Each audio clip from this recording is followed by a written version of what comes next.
Like करें, comment करें और सब्सक्राइब करें। यदि हमारा चैनल अच्छा लगा हो तो शेयर भी करें। जय श्री राधे, जय श्री श्याम। जय श्री राधे, जय श्री कृष्ण।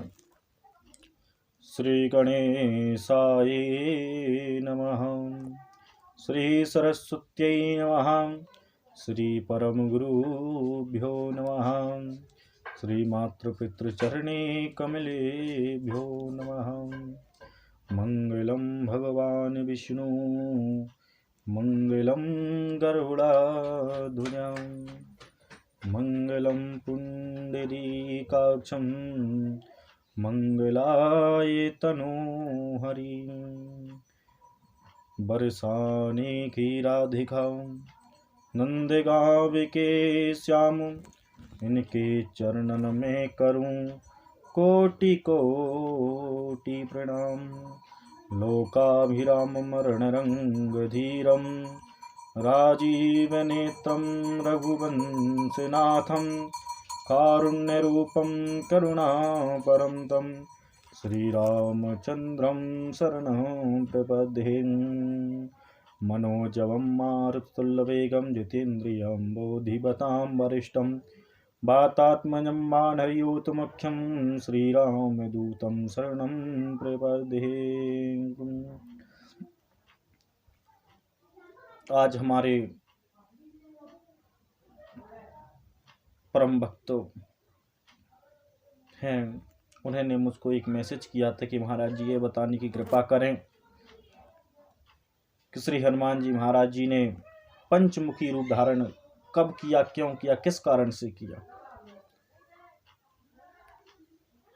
उन सभी की जानकारी के लिए और जो YouTube के माध्यम से घर पर सुन रहे हैं उन सभी के लिए आज हम आपको प्रसंग सुनाएंगे कि श्री हनुमान जी महाराज जी ने पंचमुखी रूप धारण क्यों किया, क्या कारण बने। इसको आप ध्यान पूर्वक से सुने और आप नए श्रवण कर रहे हैं तो हमारे YouTube के चैनल को सब्सक्राइब करें और बेल बटन को जरूर दबाएं। लाइक और कमेंट करें, अच्छा लगे तो शेयर करें। राधे राधे सभी मित्रों को, सभी भाई बंधुओं को, सभी माँ बहनों को। आइए प्रसंग पर चलते हैं। जब मेघनाथ और श्री लखन लाल में युद्ध चल रहा था, लक्ष्मण जी ने मेघनाथ जी का वध कर दिया। जब मेघनाथ का वध के बारे में श्री लंकापति रावण ने सुना है तो लंकापति रावण विस्मृत में पड़ गया कि हुआ कैसे। वो तनाव में आ गया, टेंशन में आ गया।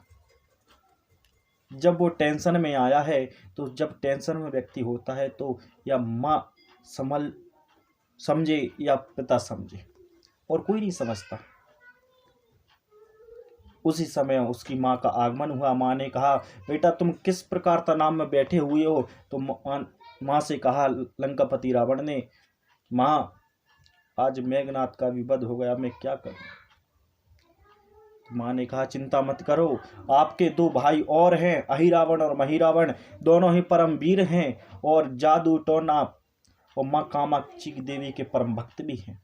आप उनसे कहिए, आपकी भी जरूर सहायता करेंगे। जिस प्रकार से सुना है लंकापति रावण ने, लंकापति रावण ने एक दूत को भेजा है और दूत को जिस प्रकार से भेजा और महिरावण जैसे ही सुना कि मुझे भाई ने पुकारा है तो सीधा लंका में आ गए।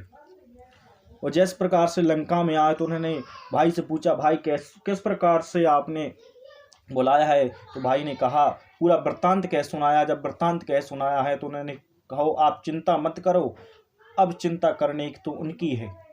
किनकी? राम और लक्ष्मण की। देखिए, केवल यह शक्ति तो परम भक्त में ही हो सकती है। हम कहते हैं कि रावण शत्रु था, लेकिन मैं मेरे विचार से कहता हूं कि रावण भी श्री राम जी का परम भक्त था। क्यों? भगवान कहते हैं ना किसी प्रकार से मुझे भजिए। आप मुझे भगवान समझ के भजिए, आप मुझे मित्र समझ के भजिए, या मुझे अपना शत्रु ही समझ के भजिए। शत्रु समझ के भजोगे ना तो कभी भी आपके मन से नहीं निकलेंगे। हमेशा दिन में 10-20 बार तो नाम लोगे ही आप। अहिरावण महिरावण ने अपना षड्यंत्र चालू किया। आज और राम लक्ष्मण सोए हुए थे अपनी कुटीर में, और जिस प्रकार से कुटीर में सोए हुए थे एक शिला पर सोए हुए थे, उसी शिला को उठा करके बिना आहट के और राम और लखन को महिरावण ले गया अपने पाताल लोक में।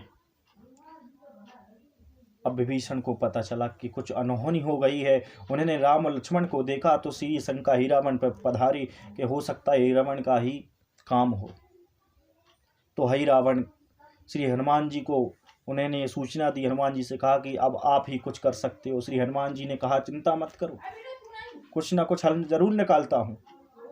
एक पक्षी का रूप श्री हनुमान जी महाराज ने धारण किया और निकल दिए। एक नगरी पड़ी नुकुंबला, वहां पर एक कबूतर कबूतरी दोनों बातें कर रहे थे। कबूतर कह रहा था कबूतरी से कि सुनो कि अब तो रावण की जीत पक्की है। कबूतरी बोली क्यों? क्योंकि अहिरावण और महिरावण श्री राम और लखन को दोनों को ले गया है और ले जाकर के कामाक्षी देवी के आगे उनकी बलि दे देंगे, इसलिए उनकी जीत पक्की है रावण की। और हनुमान जी महाराज जी ने जैसे ही सुना तो अत्यंत वेग के कारण सीधे पाताल लोक में चले गए। जब पाताल लोक में पहुंचे हैं सज्जनों, तो सामने द्वारपाल खड़ा है। द्वारपाल ही बड़ा ही शक्तिशाली दिखा। हनुमान जी और द्वारपाल में बड़ा ही भीषण युद्ध हुआ। द्वारपाल का स्वरूप देखिए आप, ऊपर बानर जैसा नीचे मछली जैसा, लेकिन परमवीर था। जब दोनों की हार जीत का पता नहीं चला तो हनुमान जी महाराज जी ने कहा है वीर तुम्हारा नाम क्या है, तुम्हारे पिता का नाम क्या है, तुम्हारी जन्मभूमि कहाँ है? तो मकरध्वज ने कहा है वीर मैं श्री हनुमान जी महाराज का पुत्र हूं।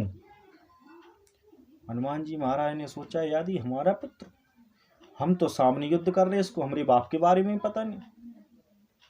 हनुमान जी महाराज ने कहा कि मेरा ही नाम श्री हनुमान है, आप मेरे पुत्र कैसे, आप भी सुनाए। तो उन्होंने कहा लंका जलाने के लिए आए थे, लंका दहन करने के लिए आए थे। जब लंका दहन करने के लिए आए थे तो अत्यंत वेग के कारण जिनके पसीने के रूप में था वो मेरी माँ ने गर्भ में आ गया, इस कारण से मेरा जन्म हुआ। मैंने संक्षेप में कहा है, यदि राम कथा सुनाने लग जाए तो साल भर भी बीत जाए लेकिन राम कथा का वृत्तांत नहीं छूटेगा।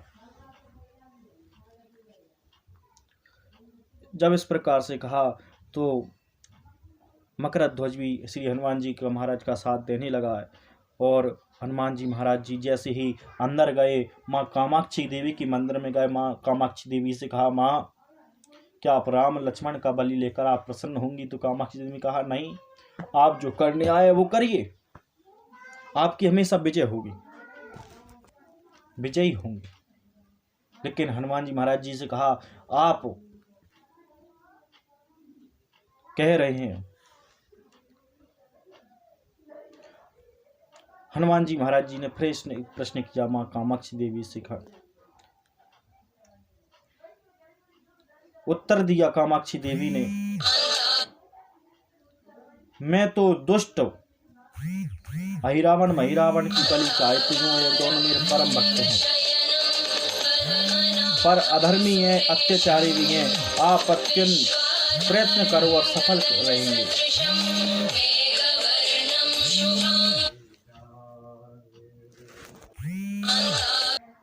माँ कामाक्षी देवी ने कहा यदि हनुमान तुम सोचो कि इनका वध इतना सरल है, लेकिन इतना सरल नहीं है, क्योंकि ये मेरे मंदिर में आप 5 दीपक देख रहे हो ना, ये 5 दीपक इनकी मृत्यु के लिए ये निश्चित हैं। जिस दिन एक समय पर एक साथ जो बुझ जाएंगे तो वो ही अहिरावण महिरावण का वध कर पाएंगे। अब श्री हनुमान जी महाराज जी ने जैसे ही सुना, जिस प्रकार से कामाक्षी देवी के वचन सुने, तो हनुमान जी महाराज ने सोचा कि और भी वृत्तांत पूछें। तो उन्होंने कहा कि और किस प्रकार से इनकी मृत्यु निश्चित है।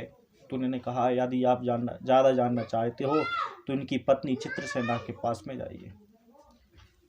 अहिरावण की पत्नी चित्रसेना के पास में गए। चित्रसेना की नाग कन्या थी। नाग कन्या होने के कारण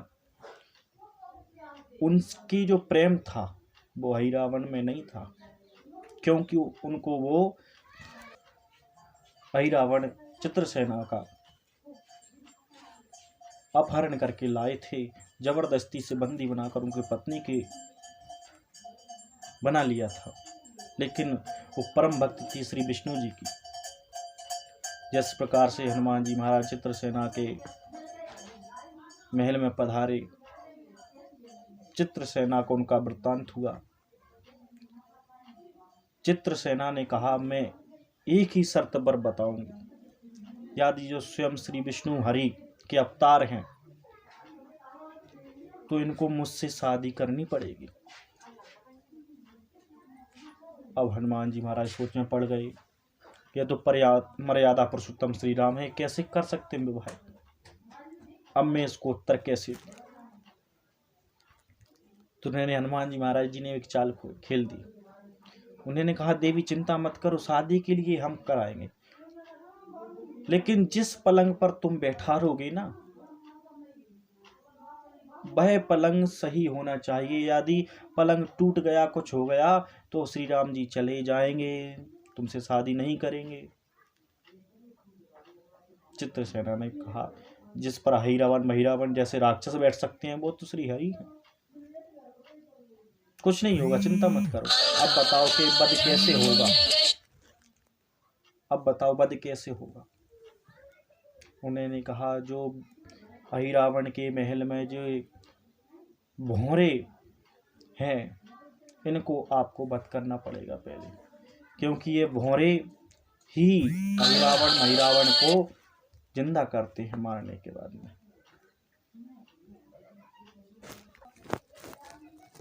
आगे की कथा कल हम आपको श्रवण कराएंगे। इससे आगे की हमारे चैनल को सब्सक्राइब करें, अच्छा लगे तो शेयर करें, और आगे की कथा जानने के लिए सब्सक्राइब ज़रूरी है, क्योंकि आपने सब्सक्राइब नहीं किया तो आपको सबसे पहले वीडियो नहीं आएगी। आप सब्सक्राइब कर लोगे तो वीडियो आएगी और देखने में आपको अच्छा लाभ मिलेगा। चित्रसेना का अहिरावण का वध कैसे हुआ, महाराज जी ने हनुमान जी महाराज ने पंचमुखी रूप धारण कब किए, आगे कथा में हम आपको श्रवण कराएंगे। राधे राधे, जय श्री राधे।